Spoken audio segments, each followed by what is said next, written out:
Shalom saudaraku yang kekasih dalam nama Tuhan Yesus Kristus, yang setia mendengarkan khotbah saya hari ini. Saya akan membaca kebenaran firman Tuhan kepada kita pada saat ini yang tertulis dalam Matius pasal 4. Berbahagialah orang yang berduka cita, karena mereka akan dihibur. Saya percaya senang kalau kita mendengarkan orang berbahagia. Tetapi berbahagia dalam hal apa? Makanya saya akan berikan judul khotbah saya pada saat ini, berbahagialah orang yang berduka cita. Saudara yang kekasih dalam nama Tuhan Yesus Kristus, ada duka cita yang merupakan dosa. Ada juga duka cita yang merupakan musuh bagi berkat-berkat yang kita terima. Bahkan saudaraku yang dikasihi oleh Tuhan, ada juga duka cita yang kita alami mendatangkan berkat melalui anugerah Tuhan yang bekerja di dalam anaknya Tuhan Yesus Kristus. Bahkan yang menguduskan kita, yang membimbing kita, yang mengarahkan hidup kita, sehingga kita bisa meraih berkat-Nya. Bahkan ada juga duka cita orang-orang menyesali dosanya, saudaraku yang dikasihi Tuhan. Dia tahu bahwa apa yang dilakukan selama ini tidak sesuai dengan kebenaran firman Tuhan. Bahkan sudah jauh menyimpan dari kebenaran firman Tuhan. Ini yang Tuhan inginkan dalam setiap pribadi orang percaya yang menjalani hidup yang penuh dengan pertobatan. Dia meratapi bahwa hidupnya sudah jatuh, bahkan sudah hidupnya jatuh sampai ke titik yang paling bawah. Orang yang berbahagia harus menyadari hal ini.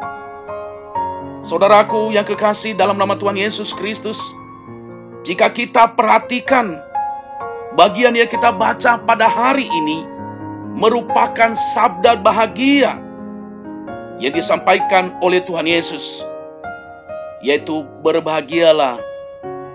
Bahkan kata berduka cita dalam bahasa aslinya digunakan di sini adalah petontes, yaitu orang-orang yang senang berduka dan bersedih hati secara mendalam. Ada nuansa berkabung, ada nuansa kesedihan, ada nuansa kehilangan dalam hal ini, saudara dikasihi Tuhan. Tetapi jadi duka cita di sini bukan hanya membuat orang-orang menangis, tetapi membuat orang-orang yang sudah tidak mampu lagi menangis. Kehabisan kata-kata untuk meratap, itulah duka cita yang sering dialami oleh orang kalau dia kehilangan sesuatu.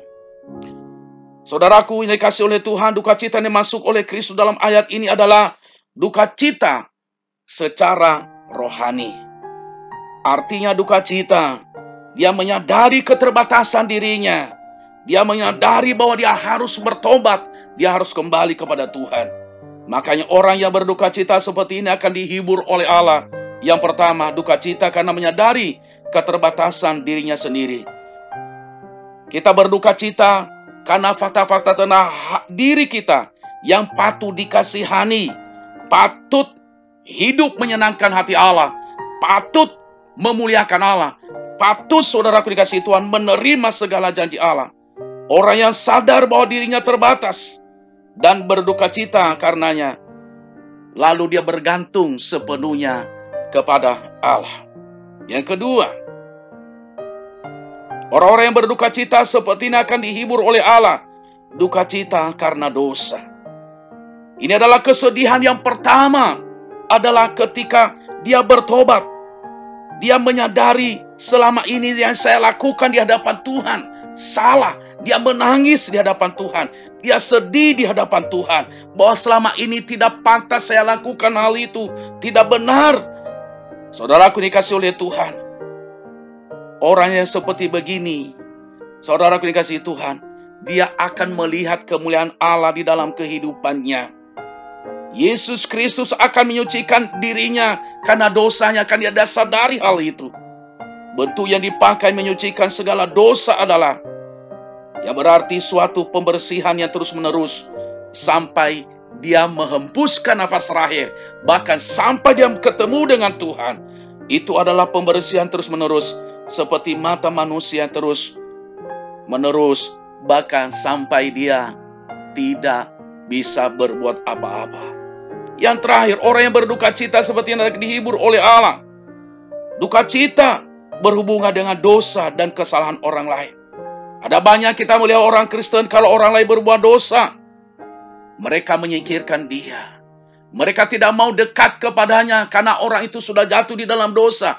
Dosa perzinahan, dosa karena narkoba, dosa karena korupsi, dosa karena menipu, dosa karena berbohong, dosa karena tidak bisa membayar utangnya, dosa karena dia, saudaraku dikasih Tuhan, tukang ngibul, saudaraku dikasih Tuhan. Orang Kristen banyak orang meninggalkan dia. Tetapi duka cita di sini, saudaraku dikasih Tuhan, sebenarnya orang Kristen tidak boleh meninggalkan orang itu. Kenapa, saudaraku dikasih Tuhan? Makanya di sini, di dalam kitab Mazmur 119:36, air mataku berlinang seperti aliran air, karena orang tidak berpegang pada Taurat Tuhan. Saudaraku dikasih Tuhan, jangan sampai kita terjebak dalam hal ini karena orang lain berdosa. Tetapi kita harus sadari, mari kita mendoakan mereka, kita berduka cita karena mereka berbuat dosa. Itu namanya orang yang berbahagia. Sukses buat saudara. Tuhan Yesus Kristus memberkati. Amin.